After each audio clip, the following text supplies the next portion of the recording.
sera le bilan du mois de mai. Et oui, vous devez voir, ma dégaine est la même que les deux précédentes vidéos parce qu'aujourd'hui je suis au taquet, je suis chaud bouillant, on y va pour 3 vidéos à la suite. Comme ça au moins j'aurai pris un petit peu d'avance sur mon retard et je serai un petit peu tranquille pour les vidéos pour les prochaines semaines parce que voilà, j'essaie de tourner quand j'ai le temps maintenant et quand j'ai l'énergie. Là j'ai l'énergie, j'ai le temps et en plus je suis préparée et comme ça c'est fait.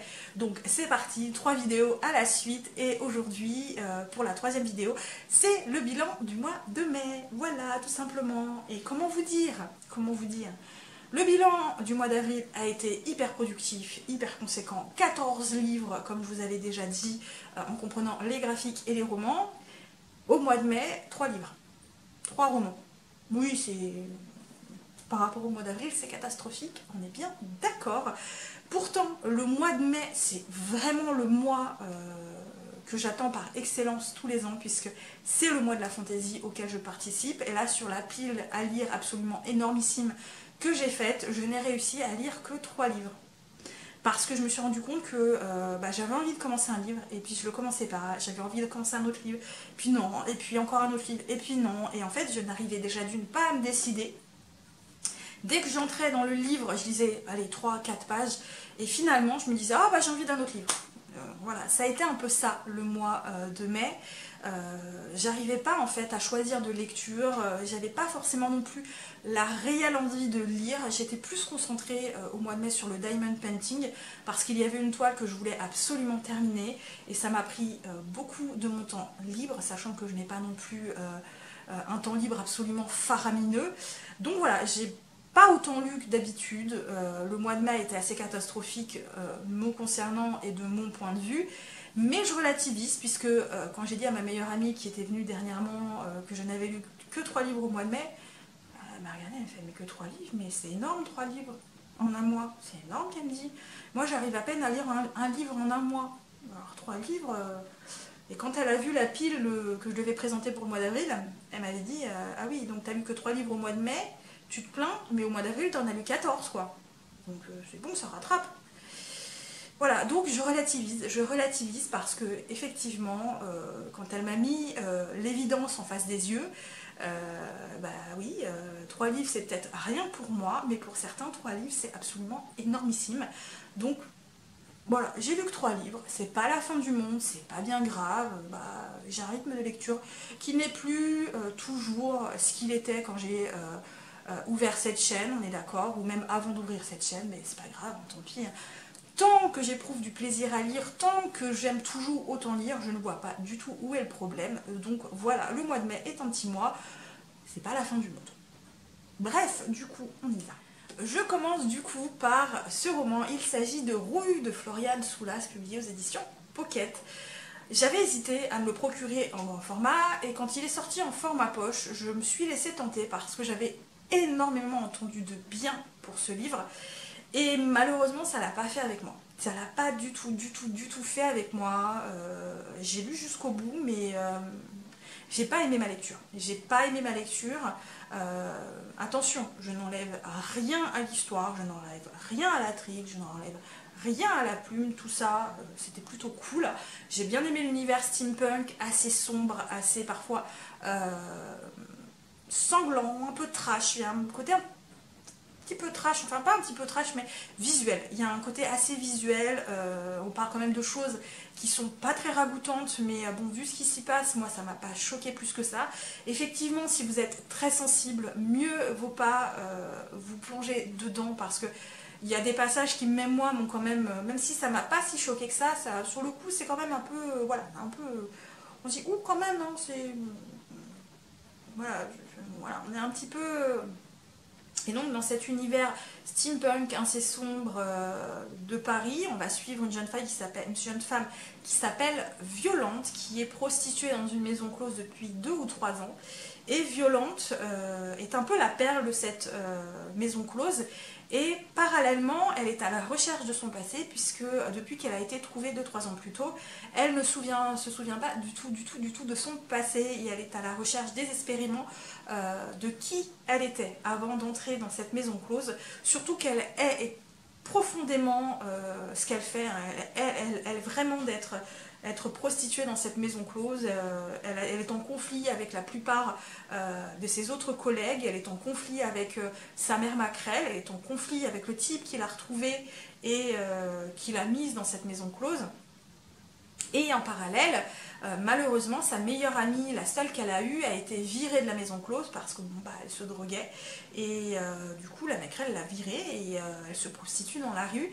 Et malheureusement, un jour, elle va apprendre que sa meilleure amie a été tuée. Et depuis, elle cherche à savoir qui a tué sa meilleure amie parce que sa meilleure amie disparaît, d'autres prostituées disparaissent et les enfants des rues disparaissent.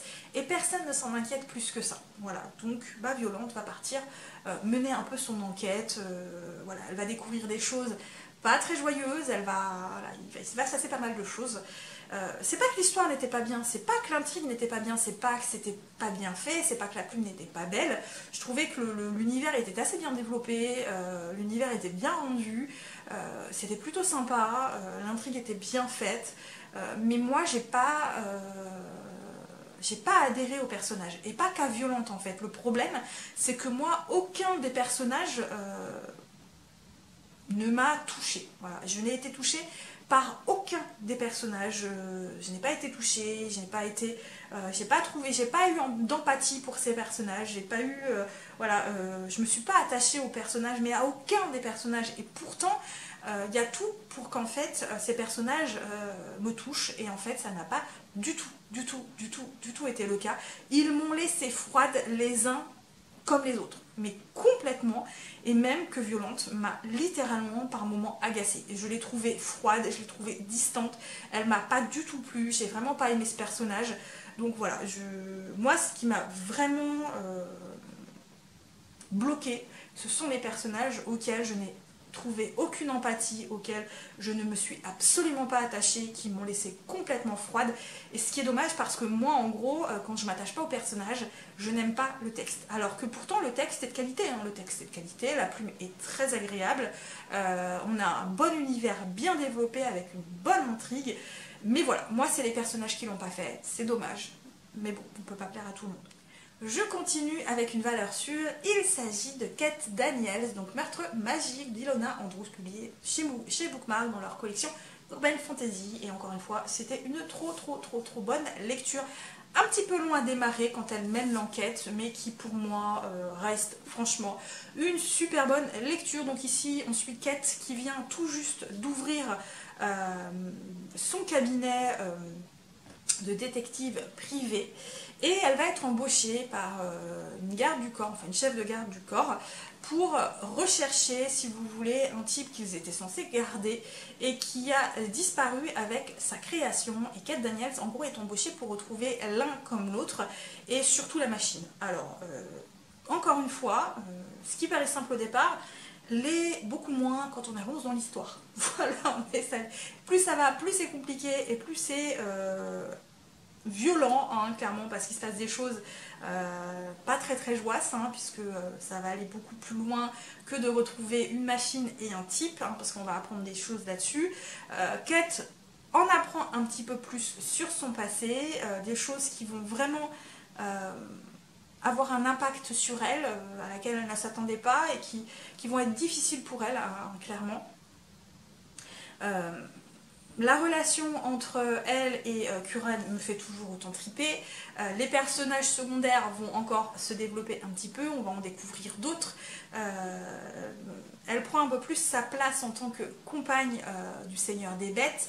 Et à côté de ça, il y a encore cette enquête qu'elle mène, elle a encore tous ses amis, ses personnages secondaires, son passé qui peu à peu se rappelle de plus en plus à elle. Et c'est plein de rebondissements, il y a plein de retournements de situation, des choses à laquelle elle ne s'attend pas. C'est plein d'actions, et vous le savez, moi j'aime énormément cette saga. Donc évidemment, encore une fois j'ai adoré. Encore une fois j'ai adoré. Le tome 6 est prévu pour ce mois-ci. Le tome 7, j'espère le lire au mois de juillet. Et j'espère lire un tome par mois pour finir cette saga avant de commencer les spin-offs qui ont été publiés chez les éditions Bookmark, parce qu'il y a 2 spin-offs qui viennent de commencer et une autre saga de l'autrice qui est encore publiée chez Bookmark, donc une nouvelle saga qui n'a rien à voir avec l'univers de Kate Daniels, que j'ai envie de commencer également, mais j'attends vraiment de terminer cette saga avant de pouvoir me lancer dedans, parce que elle traîne dans ma pile à lire depuis bien trop longtemps et que pourtant j'aime tellement cette saga. Voilà, encore une fois, une valeur sûre, ça passe tout seul. Et je termine par une nouvelle valeur sûre avec le tome 5 de Dead de sang, donc Sur les ailes de la guerre de Hayley Turner, publié encore une fois aux éditions Bookmark, cette fois dans leur collection fantasy, imaginaire, et c'est du MM, donc encore une fois une saga d'amour, puisqu'ici on va continuer de suivre les aventures de Patrick, qui est magistère, avec son compagnon de loup-garou et leur meute, qui doivent retrouver le spectre de Morgane. Et encore une fois, il va leur arriver tout un tas de choses, on va leur mettre des bâtons dans les roues, il va y avoir pas mal de combats, de rebondissements, les dieux vont encore s'en mêler, et le pauvre Patrick, il se retrouve encore une fois le cul entre 2 chaises, et le pauvre, je le plains encore une fois. Mais malgré tout, ça reste un personnage qui, vu ce qu'il subit, il reste hyper combatif, il reste hyper positif dans un sens, parce qu'il ne lâche rien.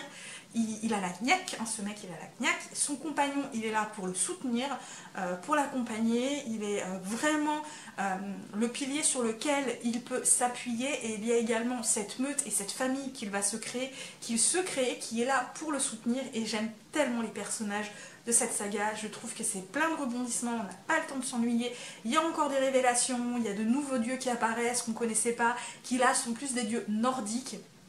Dans ce tome-là, on va se retrouver dans 3 pays différents, puisqu'on est un moment aux États-Unis, à un autre moment on est sur Londres, et le tome 5 se termine sur Paris. Voilà, il y a une grosse partie de l'histoire qui est sur Paris, et j'ai adoré cette partie de l'histoire, évidemment, parce que effectivement c'est très très cool, et ouais, j'ai adoré. Encore une fois, Wade est mon petit chouchou, parce que Wade, quoi, Wade, cet adolescent de 19 ans qui est...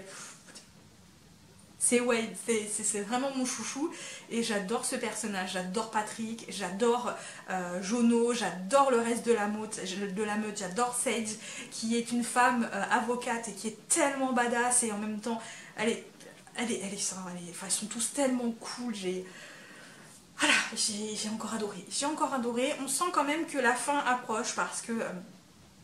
on sent voilà, que les choses sont en train de se mettre en place pour le combat final, et ouais, c'était trop cool. Donc le tome 6 est prévu pour le mois de juillet, pour le mois de juillet, et au mois d'août j'espère pouvoir lire le 7e et dernier tome et terminer cette saga qui pour moi est une saga pareil, encore une fois coup de cœur, que j'aime vraiment d'amour. J'aime énormément cette histoire, j'aime énormément l'univers, j'aime énormément les personnages. J'aime cet univers, j'aime les personnages, j'aime comment c'est développé. Voilà, je me répète, mais ouais, saga d'amour et saga valeur sûre. Et voilà, j'en ai du coup terminé pour ce petit point lecture, pour ce petit bilan du mois de mai, qui est un petit mois, mais c'est pas grave, comme je vous l'ai dit. On relativise, on essaiera de faire mieux au mois de juin, ou pas, ce sera selon. Bref, du coup j'espère que cette vidéo comme toujours vous a plu. N'hésitez pas à me dire ce que vous en avez pensé, si vous avez lu certains des romans, si vous les avez aimés ou non, ce que vous avez aimé dans ces romans ou pas si vous les avez lus, s'il y avait des choses que vous avez aimées, d'autres non. N'hésitez pas à laisser des petits pouces bleus, n'hésitez pas à vous abonner si l'envie vous en vient, n'hésitez pas à partager cette vidéo, à vous abonner pourquoi pas sur d'autres réseaux sociaux. Moi, je vais vous souhaiter de bonnes lectures, à très bientôt pour de nouvelles vidéos, et surtout, comme toujours, prenez bien soin de vous. Bye bye.